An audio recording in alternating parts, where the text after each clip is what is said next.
What's up guys? Welcome to AnimeKouhai. If you'd like to help me out, please hit the like button and subscribe to my channel.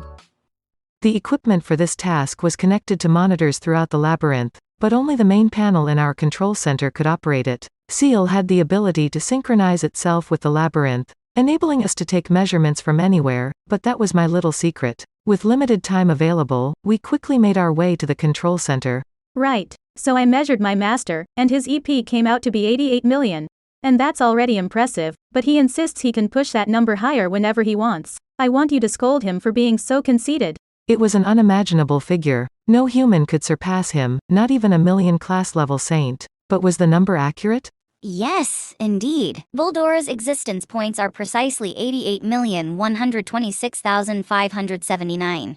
It was a close approximation. Achieving such high numbers in measurements came at the expense of precision. Since our equipment was primarily used for evaluating labyrinth challengers and invaders, there wasn't an urgent need for a system upgrade. However, if Veldora could manipulate the figures to his liking, it indicated a potential flaw in our measurement gear. I didn't want to overlook this issue, so it was fortunate that I had taken the time to check. At least this brief diversion hadn't been entirely in vain. Now, the question remained whether Veldora truly possessed the ability to manipulate the system.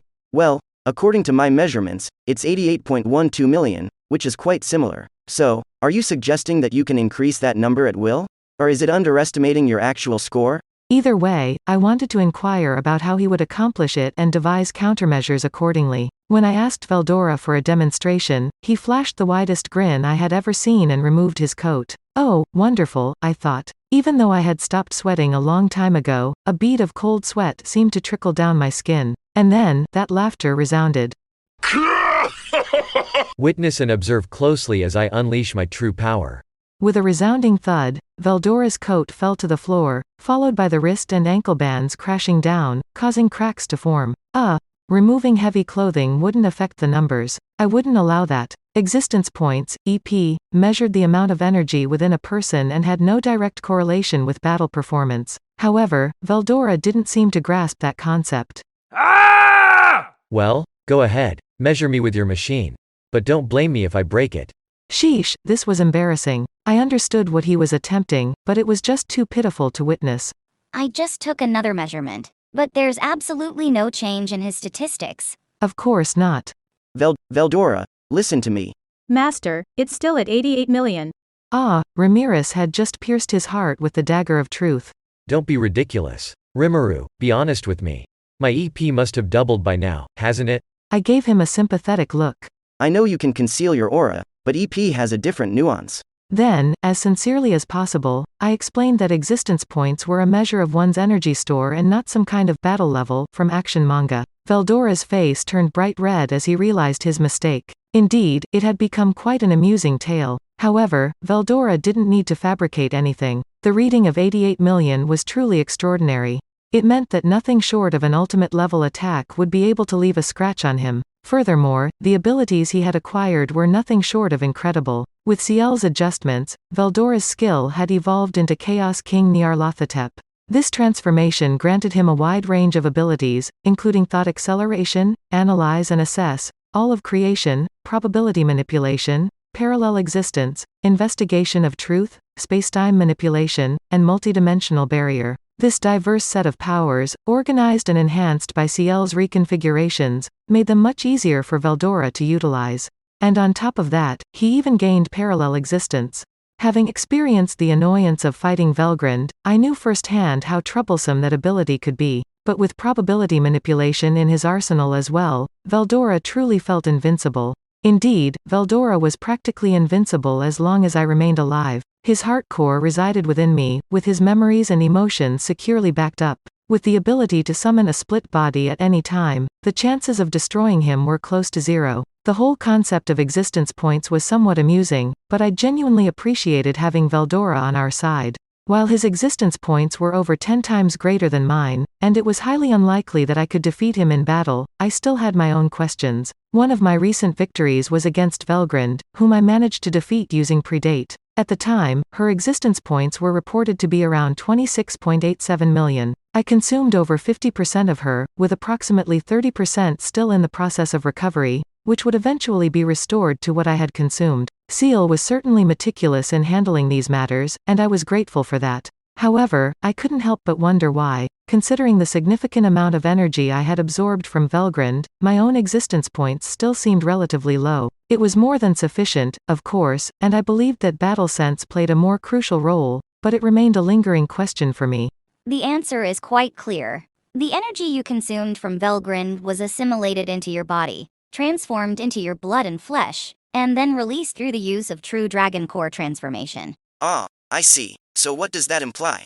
It means that your maximum existence point value can be accurately defined as the combined sum of Veldora's and Velgryn's EP. I was abruptly rendered speechless. So, when I had true Dragon Core transformation deactivated, that was when I could unleash my full force. But wait, the output remains the same either way, so perhaps having more energy didn't actually hold any significance. I was certain that Velgrynd created split bodies of herself because she reached the limit of what a single entity could produce. There is no limit to one's potential strength, but if you cannot effectively utilize it against an opponent, it becomes inconsequential. Moreover, gaining enough power to destroy an entire planet would make it increasingly difficult to control it precisely. I concluded that maximum power held little to no value in the grand scheme of things. It is worth mentioning that when I consumed Velgrynd, her estimated EP was determined to be 49,829,987 according to CL's meticulous calculation. However, it is evident that her EP count has significantly increased since then. Despite the accuracy of CL's initial assessment, there has been a substantial rise in Velgryn's EP, indicating notable growth and changes in her power. Name: Velgrynd. EP: 74,350,087. Race: Supreme Chaos Spirit, True Dragon. Grace: Scorch Affection. Title: Scorch Dragon. Magic: True Dragon Magic. Skill: Intrinsic Skill, Universal Perception, Dragon Spirit Haki, Universal Shapeshift, Ultimate Skill, Divine Flame King Cthulhu. Resistance: Physical Attack Nullification, Natural Effects Nullification, Abnormal Condition Nullification, Mental Attack Nullification, Holy Demonic Attack Resistance.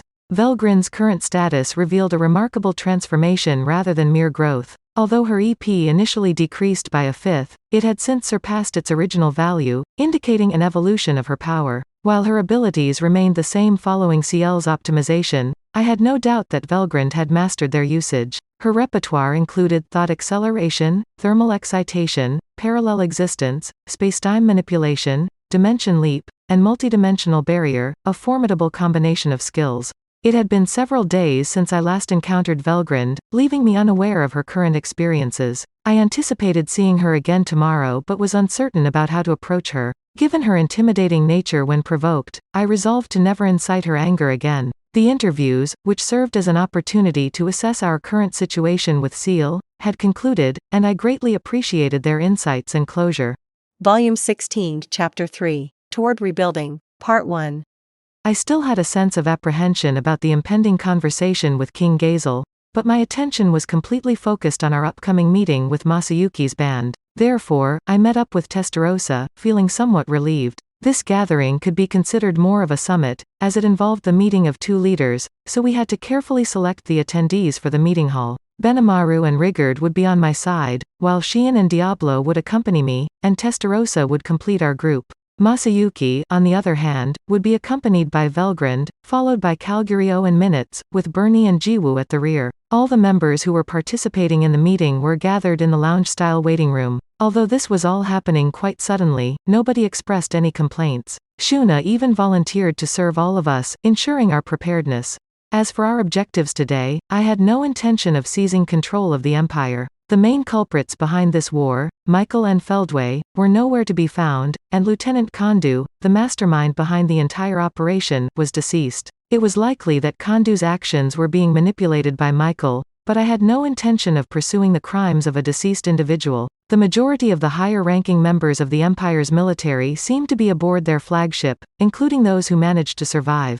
Among them, Velgrynd, the former marshal, stood out as the most formidable and influential figure. Given her lack of interest in invading our territory and expanding the Empire's borders, I assumed that we could declare the war over and shift our focus towards reparations and the process of rebuilding. With a pool of 700,000 Imperial soldiers at our disposal, the question arose of how best to allocate them. We needed to identify the most well-trained individuals among them and assign them as foremen, while ensuring that the remaining soldiers were divided into evenly balanced teams to prevent significant disparities in technical expertise. However, I realized I was getting ahead of myself. Just as I was lost in my thoughts, a captivating figure passed by, her blue hair gently swaying in the breeze. It was Velgrynd, and her penetrating gaze seemed to pierce right through me. I couldn't help but feel a surge of discomfort, even though I lacked a literal stomach. Is there something you need?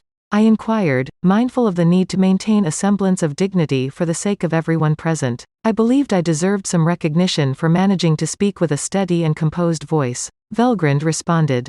Do you think I could have some time alone with you? With enough time remaining before the meeting, I nodded in agreement, and Velgrynd and I proceeded to have a private conversation. Is Veldora doing all right? Oh, absolutely. Ah, that's good. Despite Velgrynd's gentle smile, it was clear she had concerns about Veldora. My answer seemed to alleviate her worries, but her smile tugged at my heartstrings a little. After all, Veldora still carried emotional baggage regarding his sister. I had suggested that he visit her, but he brushed it off with vague excuses about errands and busyness before walking away. It was a feeble attempt on his part, but I couldn't claim to be faring much better myself. In fact, I felt incredibly awkward. I suspected Velgrynd was experiencing her own shyness, so it was best not to pry too much. So, I started, my heart pounding with anticipation. what was it that you needed? I wanted to express my gratitude. Thank me? I wasn't sure how to react. Why do you look so pale? Did you think I was going to corner you behind the school and challenge you to a fight? How come you're familiar with that particular trope? I exclaimed. Velgrynd chuckled. Well, She began. my quest to find my beloved Ridrug turned out to be far more exciting than I had anticipated. From what I gathered, it seemed like an arduous journey, but Velgrynd had a purpose driving her, so it held a sense of hope for her. Perhaps that's why she referred to it as exciting. The journey took me through various worlds and different eras in my search for him. In fact, I even paid a visit to your own native world. That's it for this video, guys. Thank you for always watching my videos and supporting my channel. A big thanks to the AnimeKouhai patrons who made this video possible. Jerry Sladek, Alfonso Smith, Stone Larone, Donald Williams, Moab A, Day of Light, John M, John Charles, Godman Gaming, Markithian Tidwell, Spencer Candila, Ian Sikibol, Thomas Wheelgoes. Thank you so much for helping out. I'll see you guys in the next video.